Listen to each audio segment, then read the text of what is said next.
Good morning. This is retired Pastor Karl Schmidt from Calvary Lutheran Church, a little Lutheran church in Amherst, New York, just outside of Buffalo. Well, we welcome you to this second Sunday after the Feast of Epiphany, this January 14th of 2024. Didn't get the last two Sundays recorded. Things just didn't work out so well. We're back on schedule here. And the text appointed for the second Sunday in the church here, not church here, but second Sunday in Epiphany, is from the Gospel of John, the second chapter, verses 1 through 11. And this is a text that a lot of people are familiar with. It even if they're not religious, actually, it's something that's referred to in different contexts. It's the wedding of Cana, turning water into wine. And that's something that expression that people use for different contexts. And so that's what we're looking at here. John chapter 2, 1 through 11. And the third day there was a marriage in Cana of Galilee, and the mother of Jesus was there. And both Jesus was called and his disciples to the marriage. And when they wanted more wine, the mother of Jesus said to him, "They have no more wine." Jesus said to her, "Woman, what have I to do with thee? My hour is not yet come." His mother said to the servants, "Whatsoever he says to you, do it." And there were set there 6 water pots of stone, after the manner of the purifying of the Jews, containing 2 or 3 firkins apiece. Jesus said to them, "Fill the water pots with water." And they filled them up to the brim. And he said to them, "Draw out now, and take it to the governor of the feast." And they did. When the ruler of the feast had tasted the water that was made wine, and did not know from where it was, but the servants which drew the water knew, the governor of the feast called the bridegroom, and said to him, "Every man at the beginning sets forth the good wine, and when people have well drunk, then that which is worse. But you have kept the good wine until now." This beginning of miracles did Jesus in Cana of Galilee, and manifested forth his glory, and his disciples believed on him. That ends the text from the Gospel of John, the second chapter, the first 11 verses. Now,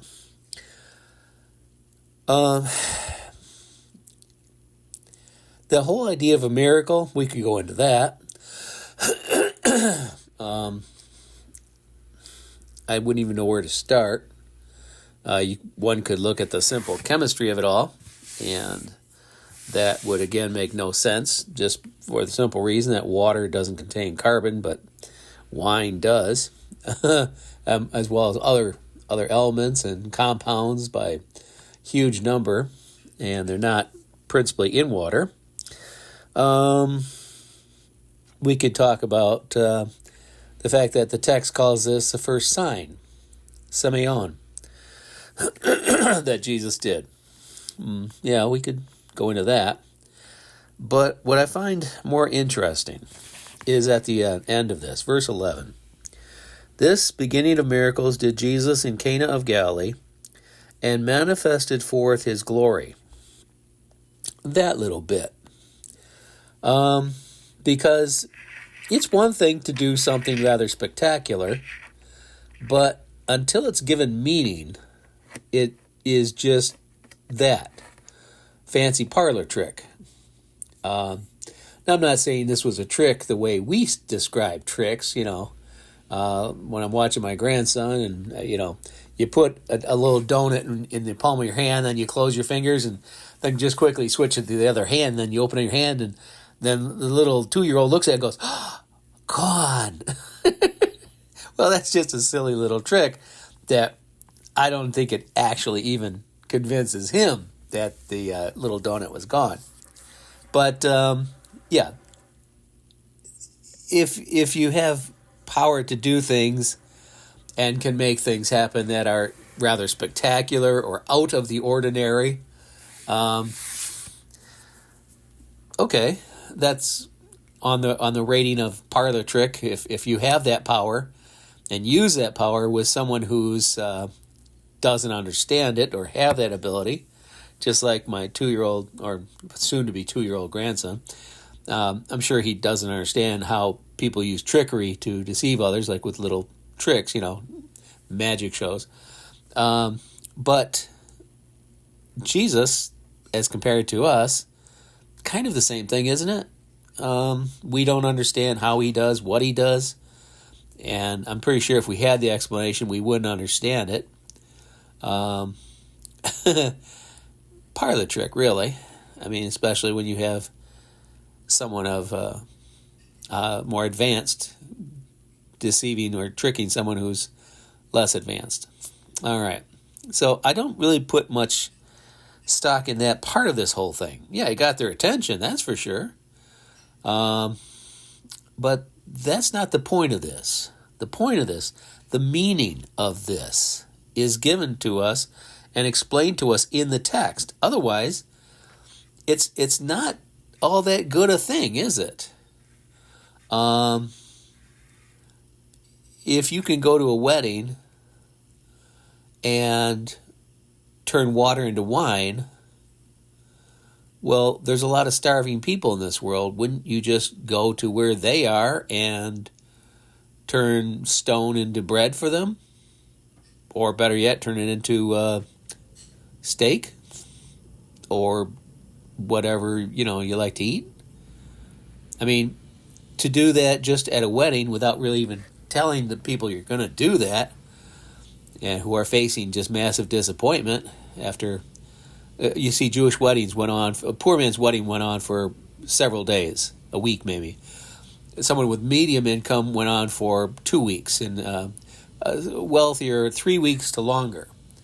That was normal. If you figured roughly a year's salary was going to a wedding. And they had multiple wives, so that was always part of the Mishnah, the oral law of the Jews, and the written law of Moses. King David, for instance, it oftentimes says he went from one place to another and stopped and acquired more wives. Kings would have more wives than an average person. An average working guy might have 4 wives, but that's beside the point. The real point of this thing is the explanation to what he's doing. And like I said, if it's only that he's doing something to trick them, to deceive them, well, that borders on the cruel, doesn't it? I mean, I wouldn't repeatedly do the little trick with my grandson of the donut, disappearing from my hand, especially if he was hungry. Give him the donut. Otherwise, it's just cruel. So this event, without an explanation attached to it, could be interpreted as something cruel. Because it's fine to supply wine for a wedding, but what about the genuinely hungry in their midst, in our midst? So the event has to have an explanation that suits. In other words, it has to be a reason for doing this, a purpose, not just for them to go, ooh, wow, whoa, nice trick. Yeah. So what is the explanation here? In verse 11, it says, and manifested forth his glory. Okay, there's a couple bits of that need some explanation. To manifest, that means it comes from ephanereo. It's epiphany, the same root word. To show something, someone that is otherwise concealed or hidden. That is an epiphany. Ephanereo is the same idea root. It's to show something that is otherwise concealed. And so what Jesus is doing, because he looks and appears just like anyone else, in fact, even the people in his own hometown just said, isn't that Jesus? Don't we know his brothers and sisters? And they even named him. How is he special? He didn't look special at all.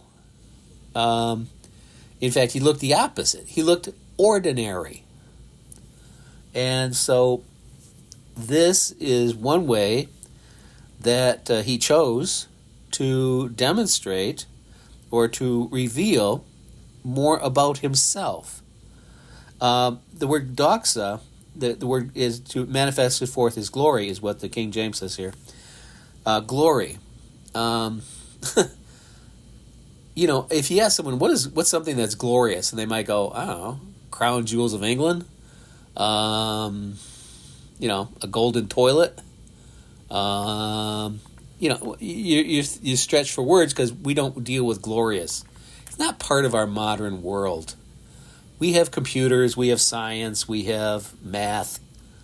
We don't deal with things that are glorious, sparkly. That's something that children are amazed with. As adults, we're not really concerned with things that are,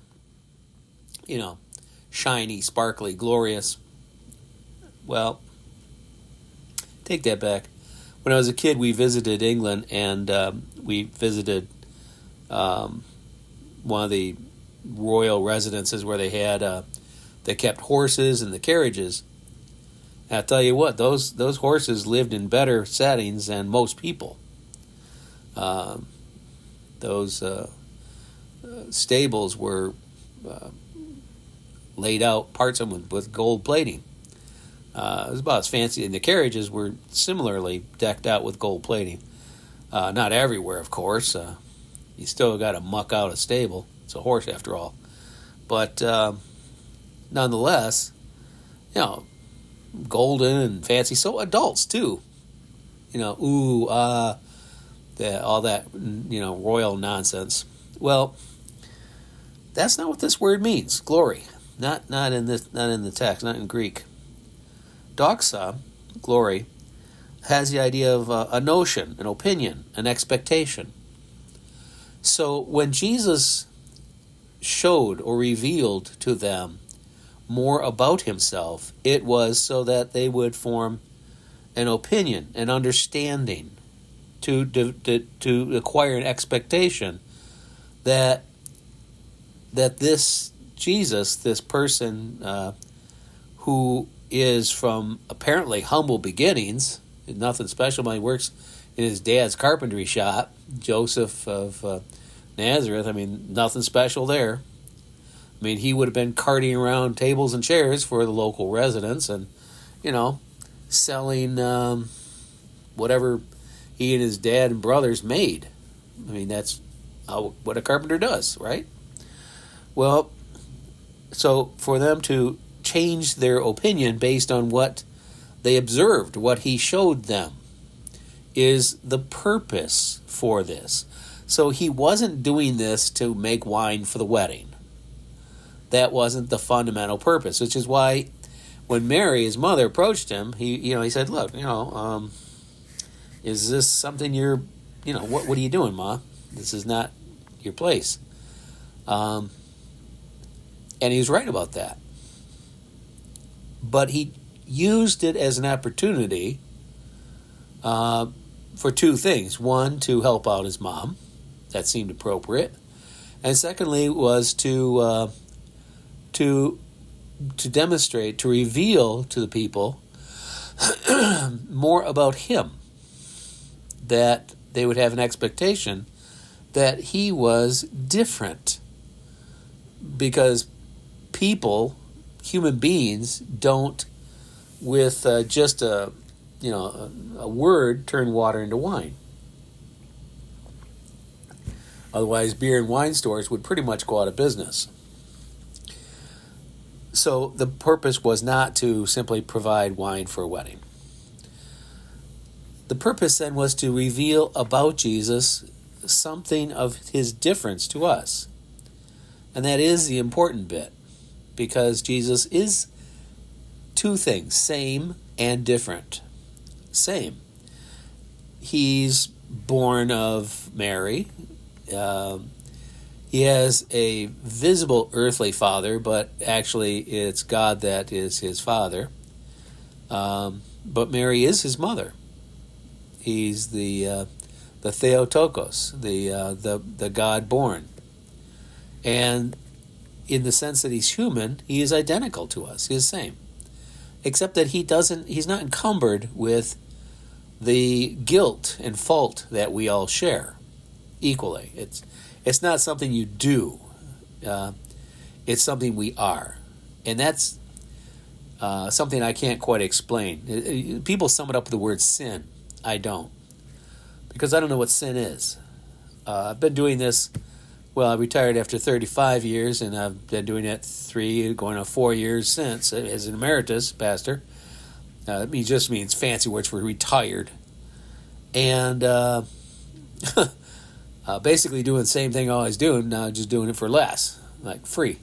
But the point is, Jesus is doing this here to give them an understanding that even though he appears just like them, that there's another side to him.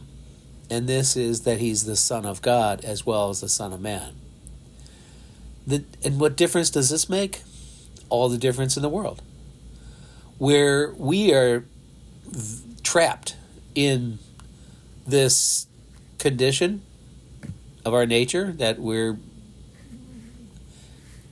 there's something deeply wrong with us, so deeply wrong that God would reject us out of hand and just say, go to hell. I don't want you. You make me sick. Just your existence makes me sick. The thought of you makes me want to vomit. I'm just quoting God. These are things he says.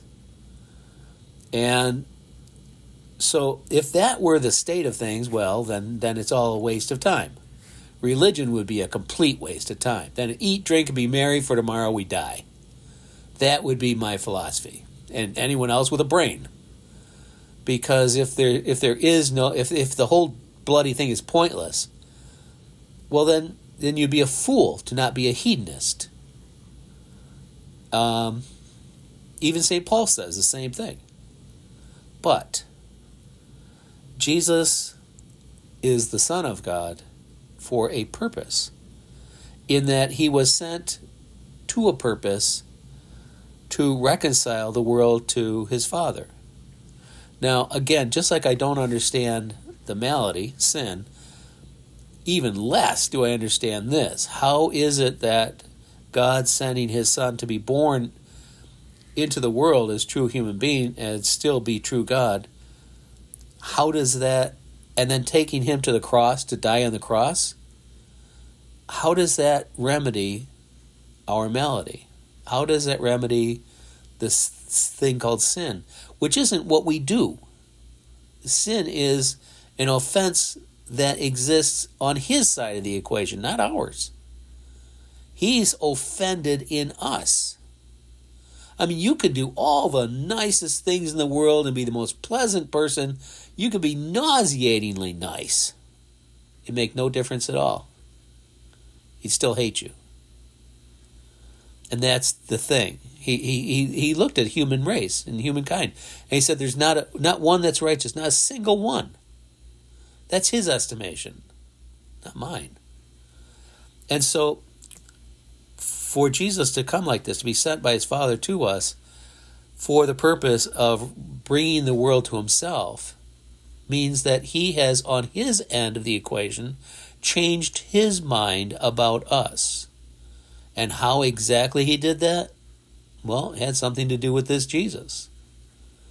Jesus went to the cross, he died, he rose again on the third day. He's alive, and he'll bring us home with him alive, so that death cannot hold us, and so that God has no condemnation against us, but rather he approves, he accepts. He calls us his children. He says he loves us. He says you're no longer enemies, but friends. So this is the idea in all of this, and this is why he turned water into wine. It wasn't to feed them. It wasn't to have a longer wedding party.